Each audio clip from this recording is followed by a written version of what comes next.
534 744 candidats ont composé aujourd'hui lors des épreuves du CEPE. Les résultats sont attendus le 16 juin prochain.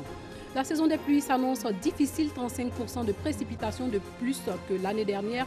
Selon la Sodexam, 447 millions de francs CFA avaient été débloqués l'année dernière pour faire face à la forte pluie et aux dégâts qu'elle cause. Et puis le 5 juin 1967, l'aviation israélienne ouvrait les hostilités en bombardant 19 bases aériennes égyptiennes. En moins de 6 jours, Israël annexait le secteur oriental de Jérusalem, occupait le Golan, le Sinaï, la bande de Gaza et la Cisjordanie. Bonsoir et bienvenue dans le 19h. Plus de 5000 candidats frappent à la porte de la 6e pour obtenir le fameux Sésame, le certificat d'études primaires et élémentaires dans la commune d'Abobo, de Yopougon et de Cocody. Ces élèves du CM2 étaient présents. Première épreuve abordée, l'étude de texte. Dangui Dangui revient des différents centres d'examen où il s'est rendu. Des candidats à l'examen du CEPE affrontent la première épreuve sous l'œil vigilant des examinateurs. Nous sommes à l'EPP Sikosi 11, dans la commune de Yopougon. Nous avons commencé à 8h15, comme ce qui est dit à 8h, mais le temps d'attendre les forces de l'ordre et autres, comme ils ne sont pas... Donc, on a décidé de commencer à 8h15. Et pour l'heure, ça va, ça se passe très bien, il n'y a pas de souci. Groupe scolaire Port-Brouet 2, Plateau. Des parents venus accompagner leurs enfants attendent dehors. Mon premier fils qui compose. Je suis venu pour le soutenir. S'il me voit un peu, peut-être il aura le courage de continuer la composition. Je suis venu voir ma fille qui compose. C'est une façon de la rassurer pour dire que bon, on est avec elle, même dans le moment difficile que l'examen, ça peut la rassurer et puis bon, ça peut la remettre en confiance pour pouvoir mieux faire.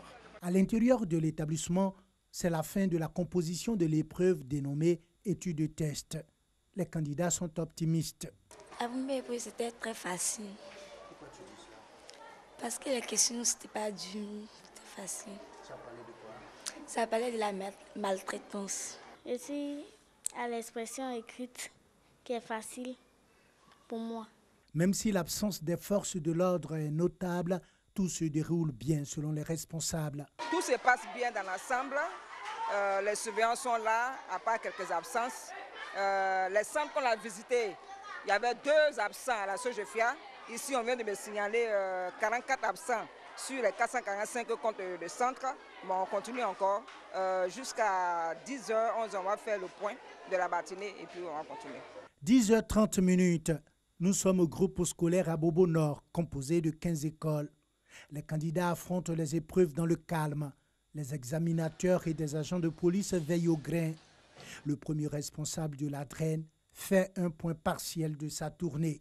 Je suis déjà passé dans quelques centres et je me retrouve ici au grand groupe où nous avons 15 écoles et avec, vous voyez, toute la police nationale. Vous voyez que le centre est calme, il n'y a pas de promenade de candidats, c'est bon signe. Et les enfants sont en train de composer et nous leur avons conseillé de bien lire les sujets, de rester calme parce que ce n'est qu'une composition supplémentaire. EPP Cocody Est, la dernière épreuve de la matinée tire à sa fin. La présence des candidats libres aux côtés des candidats officiels est remarquable. C'est bien, c'est parfait, l'organisation est bien. Je suis content de ma chance. C'est pour avoir les CEP, les diplômes, et continuer encore de l'avant. Aucun incident de nature à compromettre le bon déroulement des examens de CEPE ne nous a été signalé au moment de notre passage. Près de 535 000 candidats affrontent cet examen sur toute l'étendue du territoire national. C'est la saison des pluies et la saison des pluies rime avec dégâts matériels et pertes en vies humaines. Depuis quelques années maintenant en Côte d'Ivoire, un vrai cauchemar pour les populations, surtout pour celles qui vivent dans des zones à risque. En 2017, au moins 20 personnes ont perdu la vie lors des fortes pluies, 43 étaient blessés et plus d'une centaine de maisons détruites. L'état des lieux de la situation avec nous, Sangari. Un trou béant menace la vie des populations de la plaque 2, sous-quartier de la commune d'Abobo. Ce fossé était auparavant un canal d'évacuation des eaux usées. Mais au fil du temps, son état s'est dégradé. Le vieux Koné, habitant du quartier Plaque 2, a construit sa maison dans les années 70 à côté de ce gros trou. C'est 82, on a vu le trou, ça a commencé à casser. Ça vient. 85, on a signalé, ça reconnaît avec le bas. Il dit, il y a tout là qui a commencé à venir. Sauf d'ici. Il est venu construire une petite maison ici. Cette petite maison même qu'elle a fait beaucoup de dégâts ici. Là. 83, 84, ils sont venus enlever tous les noms. Ils sont dit que c'est la route. J'ai dit que tu as fait à ce près. Quelques années plus tard, cette zone est déclarée à risque par les autorités ivoiriennes. Une partie de la parcelle de ce septuagénaire a ainsi été détruite. Propriétaires et locataires ont chacun reçu une compensation de 150 000 francs CFA. Une mesure que le vieux Koné déplore. Ils sont venus nous recenser ici. Ils sont dit que tous les locataires sont sortis. Elle a donné 150 000, 150 000. C'est moi-même qui a propriétaire, j'ai donné 550 000 francs. J'ai dit, je suis propriétaire. Ils sont dit que si je veux prendre, je n'ai qu'à prendre. Si je ne prends pas, je n'ai qu'à laisser, c'est moi qui va perdre. Les maisons qui sont cassées là, vraiment, s'ils sont donnés les maisons, l'autre train avec moi, en tout cas, je vais. Chaque année, les pluies diluviennes causent de nombreux dégâts et ces catastrophes affectent surtout les habitants des zones déclarées à risque. C'est le problème des moyens qu'on vient habiter dans ce quartier parce que vraiment on n'a pas de moyens pour aller vivre comme les autres. Où on fait nos activités là, c'est un peu proche d'ici, donc vraiment ça nous permet de se lever très tôt le matin pour partir et puis ça nous permet aussi les transports aussi. Quand on a commencé à construire, les gens auraient pu nous parler parce qu'on a commencé, on a fait une fondation. Actuellement, on a mis des millions dedans et on vient casser. Et aujourd'hui, si on casse, c'est pour mettre des gens dehors encore. Si tu es payé à 40 000, que tu vis dans ces bas-fonds-là, tu ne peux pas aller louer une maison à boire 25 000. Tu vas nourrir ta famille comment? En 2017, les grosses pluies ont fait 20 morts, 43 blessés, dont 26 dans le district d'Abidjan et une centaine de maisons détruites. Les communes et quartiers concernés sont Atekoubé, Cocody-Gobélé, Yopougon-Bel-Air et Yopougon-BAE. Les causes de ces inondations sont nombreuses. Non-respect des normes de construction, déchets solides jetés dans les canaux d'évacuation. L'an dernier, pour résoudre le problème de canalisation bouchée, l'État ivoirien a débloqué 447 millions de francs CFA. Le 3 mai 2018, le gouvernement a annoncé une saison pluvieuse particulièrement dévastatrice sur l'ensemble du pays. Les populations des zones à risque ont ainsi été invitées à quitter les lieux. Le reportage de Sangaré a été commenté par Juliette Weya. Hors de chez nous, au Mozambique, 7 civils ont été tués et plus de 100 maisons brûlées dans la nuit d'hier à aujourd'hui dans un village de l'extrême nord du pays lors d'une nouvelle attaque attribuée à un groupe islamiste actif dans la région. Au Ghana, malgré les remontrances du président ghanéen et bien qu'il y ait une croissance économique florissante dans le pays, les candidats au départ ne démotivent pas. Le président ghanéen avait demandé à ceux qui étaient tentés de partir en Europe de changer leur mentalité, d'arrêter de croire que l'Europe est un Eldorado. Cette année, le Ghana devrait connaître un taux de croissance de plus de 8%, l'un des plus élevés au monde. Mais malgré ce chiffre flatteur, de nombreux Ghanéens sont prêts à tout abandonner pour tenter leur chance en Afrique du Nord, rêvant de rejoindre l'Europe dans l'espoir de trouver du travail. Ici, à Sunyani, dans le centre du pays, un centre d'information a été mis en place pour dissuader les candidats à l'exil. Nous avons recours à des documentaires, des images de ce qui s'est passé là-bas. Nous utilisons ces documents pour les sensibiliser et leur dire que ce n'est pas facile en Libye et encore moins d'aller en Europe. Rien n'est facile là-bas, comme ils le pensent.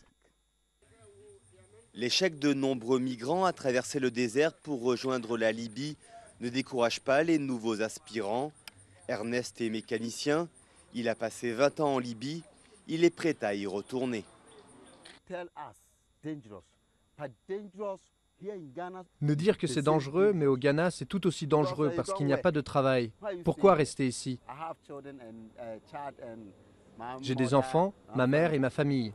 Je sais qu'il y a un danger, mais si je n'y vais pas, où vais-je trouver de l'argent et du travail? Albert est diplômé depuis 5 ans, mais il n'a pas réussi à décrocher un emploi stable. Son père et son frère sont déjà partis en Libye. Il économise pour les rejoindre. Si vous savez que vous venez d'un milieu pauvre, la seule chose que vous pouvez faire, c'est aller en Europe pour changer de famille et de vie, à condition seulement de ne pas se faire tuer ou de se noyer en mer. Le Ghana a récemment lancé un vaste programme visant à offrir 100 000 emplois à la jeunesse. Comme beaucoup de ses amis, Bismarck a déjà postulé. C'est un programme pour les diplômés et le salaire maximum que vous pouvez gagner est de 130 €. Je pense que c'est la meilleure approche pour soutenir les chômeurs au Ghana pendant un certain temps. Le président ghanéen a déclaré vouloir prouver au monde que le Ghana et l'Afrique peuvent se développer sans aide extérieure. Il devra avant tout convaincre ses concitoyens de croire en l'avenir de leur pays. 11 personnes ont été tuées et 9 autres blessées dans une explosion dans une mine de fer dans le nord-est de la Chine. 25 autres personnes se sont retrouvées piégées à la suite de la déflagration à l'intérieur de la mine. Le 5 juin 1967, l'État hébreu lance une offensive terrestre et aérienne contre l'Égypte dans le Sinaï. Les forces jordaniennes entrent dans le conflit et bombardent Jérusalem-Ouest, croyant que les Israéliens plieraient face à la puissance du grand voisin arabe au sud. Il n'en est rien. Les 3/4 de l'aviation égyptienne sont détruits lors d'une attaque surprise à l'aube. Je vous embarque avec nous pour faire un tour dans le passé. En imposant la fermeture du détroit de Tiran, entre le golfe d'Aqaba et la mer Rouge, l'Égypte bloque la voie d'accès au port israélien d'Eilat. Auparavant, Nasser ordonne à ses hommes de réoccuper le Sinaï, zone démilitarisée depuis 10 ans, et exige le départ de la force internationale qui y est déployée. Une euphorie anti-israélienne gagne vite le monde arabe. Le chef d'état-major israélien, le général Isaac Rabin, futur Premier ministre, explique au Conseil des ministres que le pays n'a pas le choix. Il faut attaquer sans attendre pour ne pas être balayé. Le Premier ministre Lévi Eshkol, qui cherchait à s'assurer d'un soutien international, se laisse convaincre. La supériorité militaire, la finesse stratégique, la rétention d'informations afin de tromper l'ennemi, la qualité du renseignement technique et humain, tout cela explique comment une guerre peu désirée se transforme en triomphe. L'État juif jette par surprise le 5 juin 1967 son avion au devant des forces égyptiennes. Après avoir détruit 410 avions égyptiens, l'armée de terre israélienne s'enfonçait dans le Sinaï. Aussitôt, la Syrie, l'Irak, la Jordanie, l'Algérie, le Soudan, l'Arabie saoudite se déclaraient en guerre contre l'État hébreu. Le lendemain, le 6 juin, l'armée israélienne s'emparait également de Gaza et pénétrait dans le secteur arabe de Jérusalem contrôlé par la Jordanie. Les forces jordaniennes bombardent Jérusalem-Ouest, croyant que les Israéliens plieraient face à la puissance du grand voisin arabe au sud. Il n'en est rien. Le 6 juin, l'armée israélienne encercle Jérusalem-Est avant de pénétrer dans la vieille ville le lendemain avec une facilité déconcertante. L'ONU demandait alors un cessez-le-feu immédiat. Le 7, la Jordanie vaincue acceptait ce cessez-le-feu.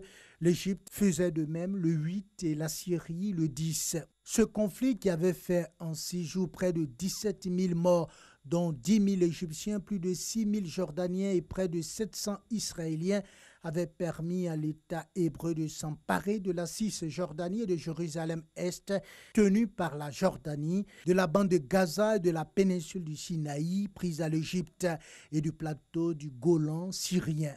La guerre des 6 jours est une grande victoire militaire d'Israël sur tous ses voisins arabes. C'est tout pour ce soir. Portez-vous bien.